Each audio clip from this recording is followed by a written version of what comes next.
اهلا وسهلا حبايب قلبي في كل مكان في الجمهورية، يا رب تكونوا بخير واهلا بيكم في اول درس في الوحدة التانية. عرفنا يا حبايبي في الوحدة الاولى يعني ايه تنمية، وشرحنا وفرمنا وفهمنا مراحل ومبادئ ومتطلبات التنمية، وعرفنا اصلا ايه علاقتي انا كجغرافي بالتنمية. بعد كده في الدرس التاني يا حبايبي عرفنا دور التقنيات الحديثة الكبير في جغرافيا التنمية والكشف عن موارد البيئة، وبفضل الله خلصنا الوحدة الأولى على كده.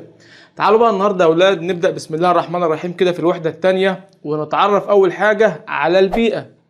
طيب هو يعني ايه اصلا بيئة يا جيو؟ البيئة يا حبايبي هي الوسط المحيط بالإنسان والذي يتأثر به ويؤثر فيه، ويشمل كافة الجوانب الطبيعية والبشرية. يعني ببساطة يا حبايبي البيئة هي كل حاجة ربنا خلقها بتحيط بالإنسان، السماء وما فيها بقى من غازات وإبداعات الخالق سبحانه وتعالى، البحر بميته وأسماكه وبشعابه المرجانية، الأرض اللي بنعيش عليها وما تحتويه بقى من ثروات معادن بقى ومصادر طاقة وتربة، كل ده ونضيف عليه كمان النبات والحيوان، لا ونضيف كمان الإنسان نفسه. هي دي البيئة يا حبايبي ومكوناتها. نقولهم تاني بقى، ركز معايا الله يبارك لك. البيئة هي الوسط المحيط بالإنسان والذي يتأثر به ويؤثر فيه. يعني يا حبايبي كل الحاجات اللي ربنا خلقها في البيئة دي بتأثر في الإنسان، وكمان الإنسان بيؤثر فيها. وبتتكون البيئة من كم عنصر بقى؟ من 4 عناصر. يلا نقولهم مع بعض. حرك شفايفك معايا. رقم 1 الغلاف الغازي ومكوناته المختلفة. رقم 2 الغلاف المائي وما بداخله. رقم 3 الغلاف الصخري وما يتضمنه من معادن ومصادر طاقة وتربة. رقم 4 والأخير الغلاف الحيوي وما يشمله من نباتات وحيوانات، ونضيف عليهم البشر أو التجمعات البشرية. وبعد ما عرفنا يا حبايبي يعني ايه بيئة، تعالوا بقى نربط الكلام ده بمضمون منهجنا، واللي هو اصلا بيتكلم عن ايه بقى؟ التنمية. برافو، ركز معايا بقى وتعالى نشوف بيقول لنا ايه. بيقول لك توجد علاقة بين التنمية والبيئة، حيث لا توجد تنمية إلا باستثمار الموارد البيئية. ليه بقى؟ لتلبية الاحتياجات البشرية وتحسين وتطوير نوعية حياة البشر. وطبعا احنا عارفين الكلام ده من الوحدة الأولى، وعارفين كمان إن سواء كانت تنمية اقتصادية أو تنمية بشرية أو تنمية مستدامة، فأيا كان نوع التنمية لازم التنمية بتستغل في موارد البيئة. ولكن ركز بقى وخد بالك، ايه اللي بيعلي كفة التنمية المستدامة عن كفة التنمية البشرية والتنمية الاقتصادية؟ انهم حكموا العقل وقالوا لا، ده انا في التنمية المستدامة هستغل موارد على قدي واسيب باقي الموارد للاجيال اللي جاية، علشان يبقى عندي ايه بقى؟ تنمية مستدامة. برافو، صح كده ولا ايه يا شباب؟ ربط بالدرس الاول. وعلشان كده بقى يا اولاد نقدر نقول دلوقتي إن الموارد البيئية لن تستمر وتدوم للأجيال القادمة بدون تنمية حقيقية. يبقى احنا ما زلنا بنربط بإيه؟ بالتنمية المستدامة بتاعت الدرس الأول. طب ايه علاقة الانسان بالبيئة يا جيو، وازاي تفاعل مع البيئة على مر العصور؟ سمي الله بقى وروق مزاجك خالص خالص، وتعال احكي لك حكاية مراحل علاقة الإنسان بالبيئة. كان يا مكان ما يحلى الكلام غير بذكر النبي عليه أفضل الصلاة والسلام. كان في زمان إنسان كان بيتنقل من مكان لمكان، وكان أقصى طموحه في الحياة إنه يصطاد حيوان وياكله، أو يلاقي شجرة ياكل ثمارها.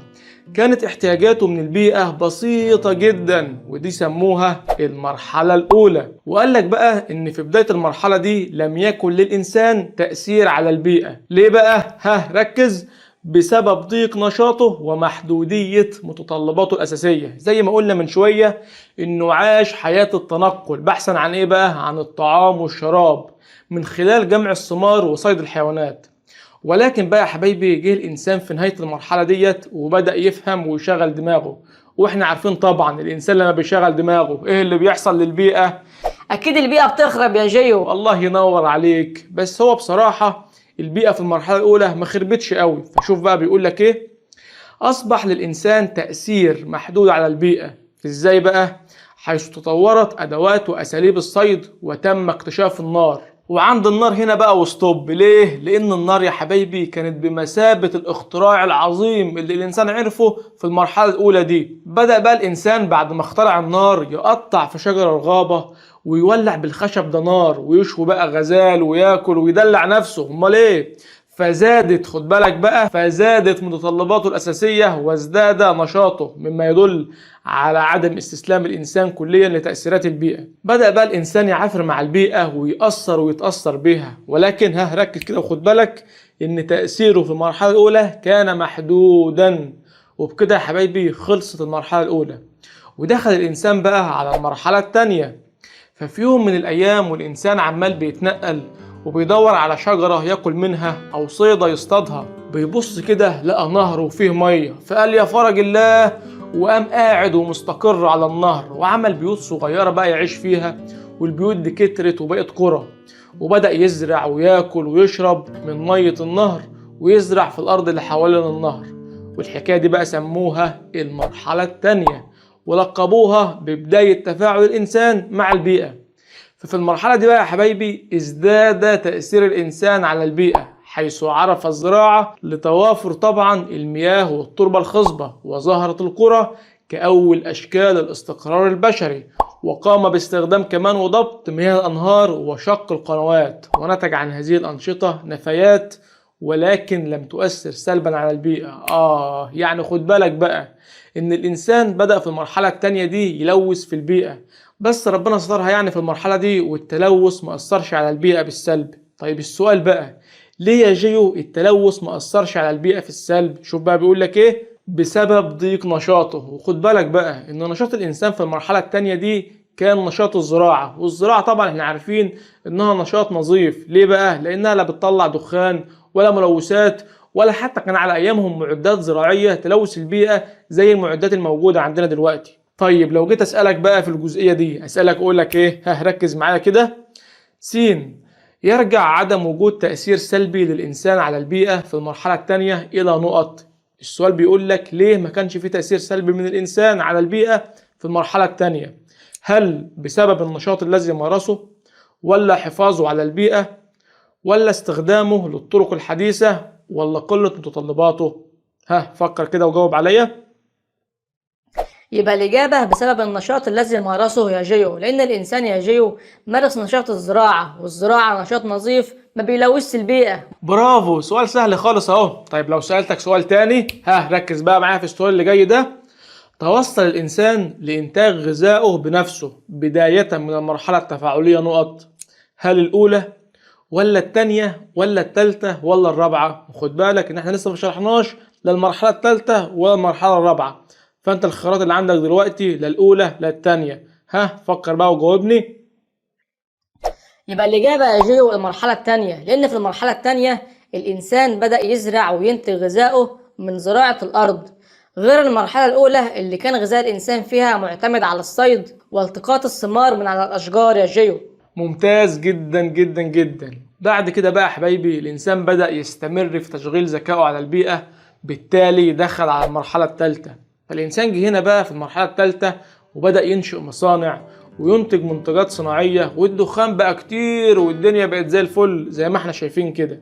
يبقى ناخد بالنا هنا بقى يا أولاد إن المرحلة الثالثة كانت بداية الثورة الصناعية، واللي ابتدت امتى بقى؟ في منتصف القرن ال18، وفضلت مستمرة حتى منتصف القرن العشرين.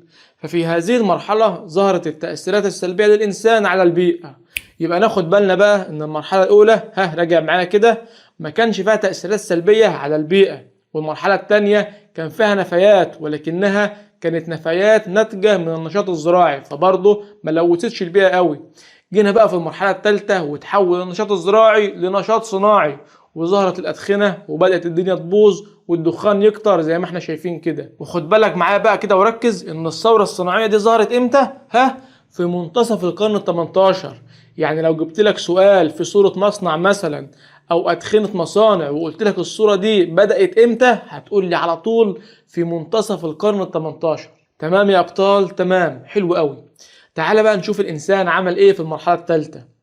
استخدم الإنسان في المرحلة الثالثة الآلات، وبدأ بحرق الوقود الحفري واللي هو طبعا الفحم والبترول لتسيير وسائل النقل المختلفة في عمليات التصنيع، مما أدى إليه بقى لظهور مشكلات بيئية متعددة وخطيرة كالتلوث بأنواعه.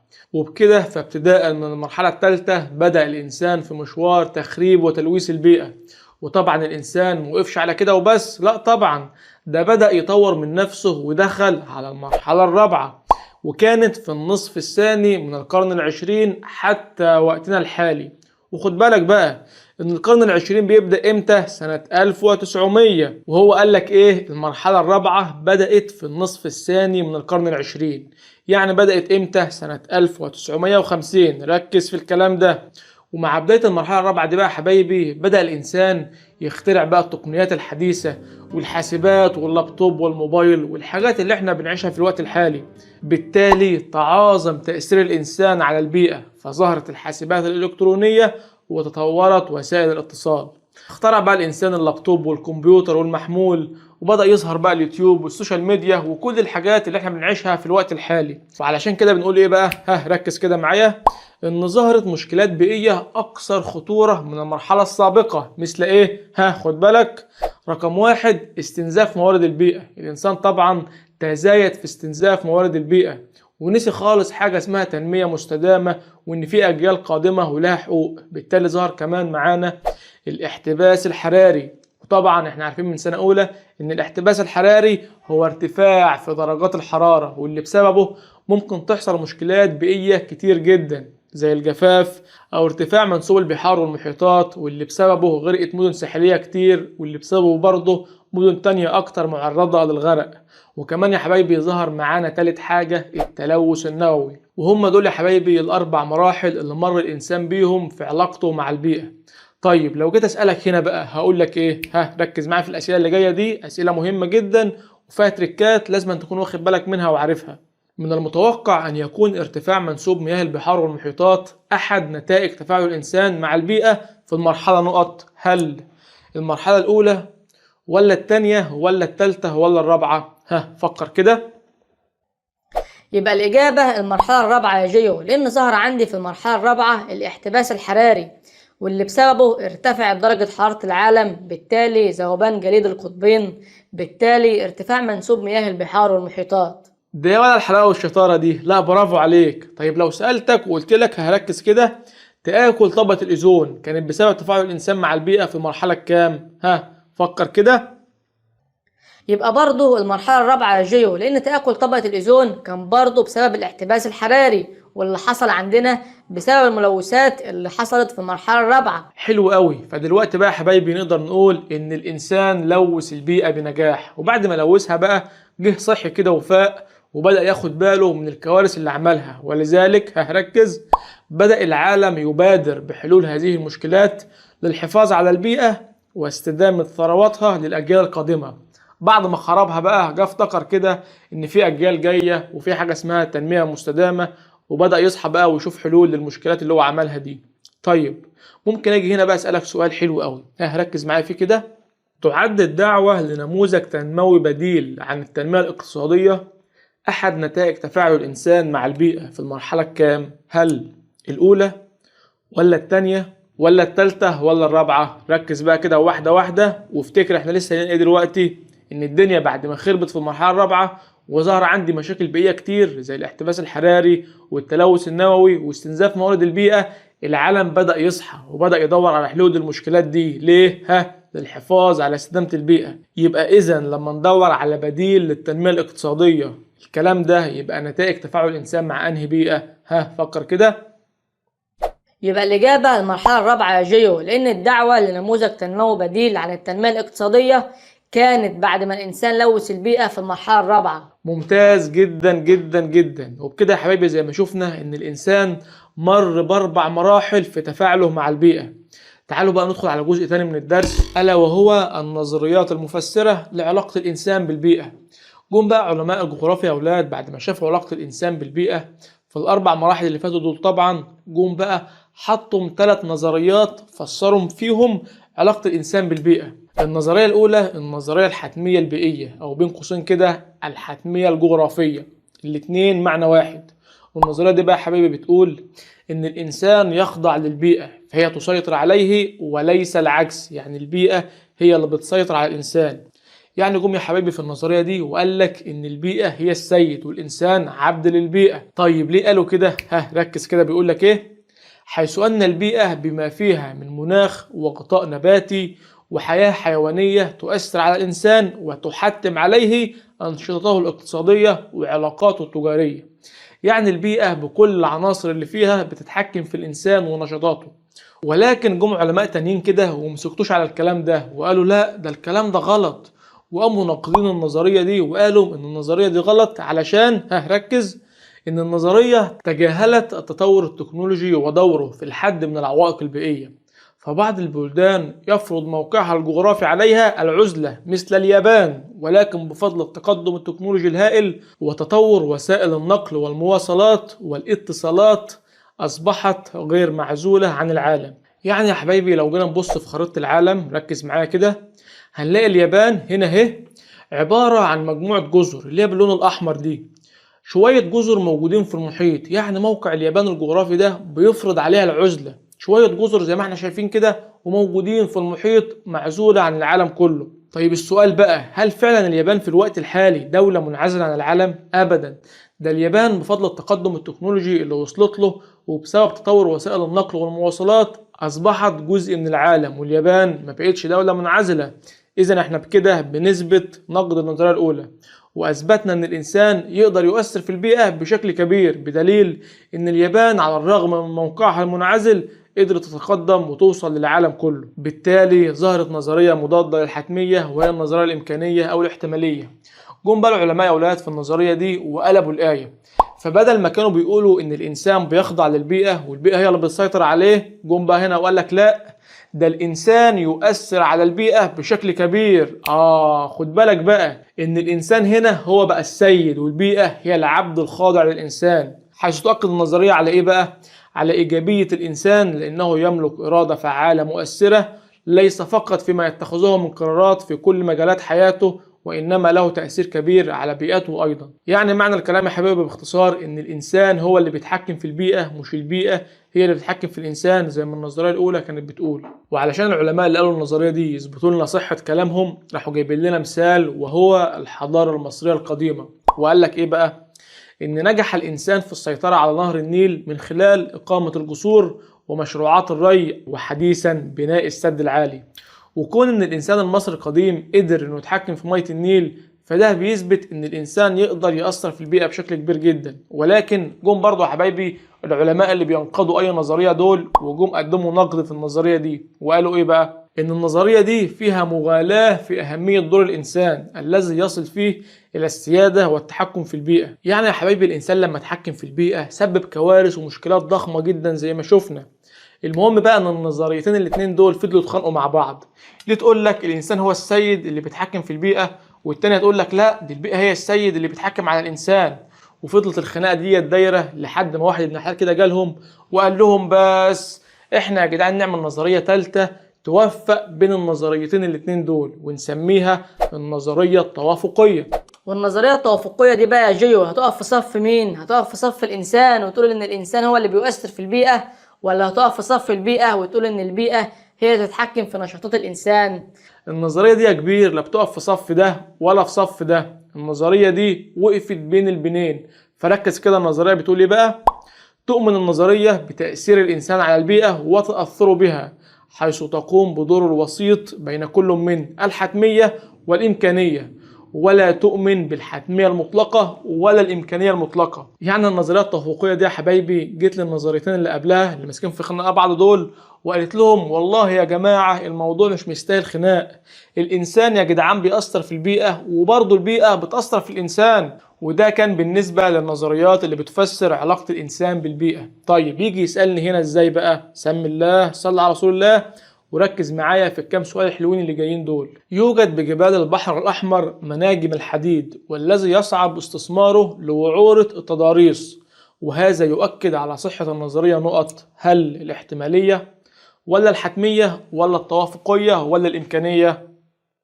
طيب مبدئيا كده ركز معايا، الاحتمالية والإمكانية الاتنين نظرية واحدة، فطالما جابهم لي الاتنين في سؤال واحد يبقوا الاتنين غلط. يبقى عندي كده دلوقتي النظرية الحتمية واللي هي بتقول ايه؟ ان البيئة هي اللي مسيطرة على الانسان، والنظرية التوافقية واللي بتقول ايه؟ ان كل من البيئة والانسان بيأثرهم ويتأثرهم في بعض، يعني بينهم تأثير متبادل.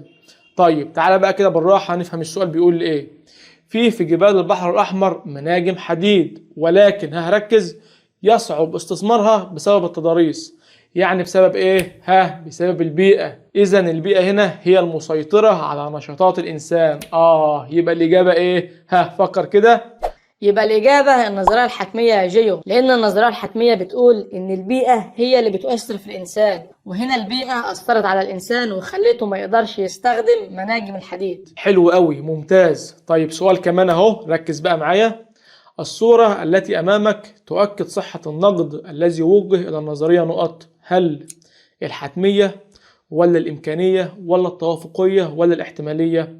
برضو ركز معايا كده، هتلاقيه جايب لك الإمكانية والاحتمالية وهما الاتنين نظرية واحدة، فطالما جابهم لي هما الاتنين يبقوا الاتنين غلط. بص بقى للصورة اللي معانا كده، هتلاقي إن الإنسان استغل البيئة وقعد يزرع الجبل بالشكل الجميل اللي انت شايفه ده. والكلام ده طبعا بيدل على ايه؟ على ان الانسان هو اللي سيطر على البيئة، والكلام ده بيؤكد النقد اللي وجه لانهي نظرية. فكر. يبقى الإجابة النظرية الحتمية يا جيو، لأن نقد النظرية الحتمية كان بيقول إن الإنسان قدر إنه يتغلب على عوائق البيئة زي اليابان كده اللي كانت منعزلة يا جيو، ولكن بفضل التطور التكنولوجي ووسائل النقل قدرت إنها تنفتح على العالم. وهنا برضو يا جيو الإنسان قدر إنه يتغلب على البيئة ويستغل الجبل ويزرعه بالشكل الجميل ده. برافو جدا، دي الشطارة دي. طيب وريني شطارتك بقى في السؤال الثالث اللي جاي ده. ركز معايا كده. أقرب النظريات التي يتفق معناها مع المرحلة الأولى لتفاعل الإنسان مع البيئة نظرية نقط. هل الحتمية الجغرافية ولا التوافقية ولا الإمكانية ولا الاحتمالية؟ طيب افتكر معايا كده المرحلة الأولى لتفاعل الإنسان مع البيئة، إيه اللي حصل فيها؟ كان الإنسان بيتنقل من مكان لمكان بحثا عن الثمار وصيد الحيوانات، صح كده ولا إيه؟ افتكر. إذا في المرحلة دي البيئة هي اللي كانت مسيطرة على الإنسان. يبقى الإجابة معانا إيه بقى؟ فكر كده. يبقى الإجابة الحتمية الجغرافية يا جيو، واللي بتقول إن البيئة هي المسيطرة على نشاطات الإنسان. حلو قوي. طيب تعالى بقى نشوف السؤال الرابع. استخدام البيوت البلاستيكية في النشاط الزراعي يؤيد فكرة النظرية نقط. هل الحتمية البيئية ولا الاحتمالية ولا التوافقية ولا الوسطية؟ ومبدئيا كده التوافقية والوسطية هما الاتنين معنى واحد، فطالما جابهم لي الاتنين يبقى الاتنين غلط. يبقى احنا عندنا كده اللي هنلعب عليهم النظرية الحتمية والنظرية الاحتمالية. طيب نفهم السؤال بقى مع بعض كده. استخدام البيوت البلاستيكية في الزراعة يؤيد فكرة انهي نظرية؟ طيب ركز معايا كده. البيوت البلاستيكية دي اللي هي قدامك في الصورة دي بتعمل ايه؟ بتمتص حرارة الشمس وبتحتفظ بالحرارة دي داخل الصوبة، بالتالي بنقدر نزرع في الصوبة دي محاصيل صيفية ولكن في الشتاء. اذا انا كده قدرت اتغلب على البيئة، والكلام ده طبعا بيتوافق مع النظرية الايه؟ يبقى الإجابة النظرية الاحتمالية يا جيو، واللي بتقول إن الإنسان يؤثر في البيئة بشكل كبير. ممتاز جدا جدا. تعالوا بقى نشوف السؤال اللي بعده. الله على الناس الشاطرة المركزة معايا في الأسئلة المهمة دي. يؤكد تفاعل الإنسان مع البيئة في المرحلة الرابعة على أهمية النظرية نقط. الاحتمالية ولا الحتمية الجغرافية ولا الإمكانية ولا التوافقية؟ طيب نفهم السؤال كده بيقول إيه؟ بيقول لك تفاعل الإنسان مع البيئة في المرحلة الرابعة يؤكد أهمية نظرية إيه؟ طيب نفتكر مع بعض كده. الإنسان في المرحلة الرابعة عمل إيه؟ الإنسان في المرحلة الرابعة عمل الحواسيب وعمل وسائل الاتصالات، ولكن هاخد بالك في الجهة التانية لوث البيئة، استنزف الموارد وعمل احتباس حراري وعمل التلوث النووي، صح كده ولا إيه يا شباب؟ طيب الكلام ده بقى بيأكد أهمية أنهي نظرية؟ يبقى الإجابة النظرية التوافقية يا جيو، واللي بتقول إن هناك تأثير متبادل بين كل من الإنسان والبيئة. ممتاز جدا جدا. وبس كده يا سيدي، ده كان الجزء الاول من الدرس. شرحنا وحلينا شويه اسئله على الجزء الاول. هنكتفي بالجزء ده علشان ما تزهقش وتمل. استنى الفيديو الجاي نكمل الدرس باذن الله. ولو عندك اي سؤال او استفسار سيبولي في رسائل صفحتنا على الفيسبوك وهرد عليك باذن الله. ولو الفيديو عجبك بقى واستفدت منه اعمل شير ولايك لكل اصحابك عشان الكل يستفيد. وكالعاده يا ساده بندعي لكم ربنا يستر اموركم ويسعد قلوبكم ويحقق احلامكم ويفرج همومكم. اشوفكم على خير. سلام.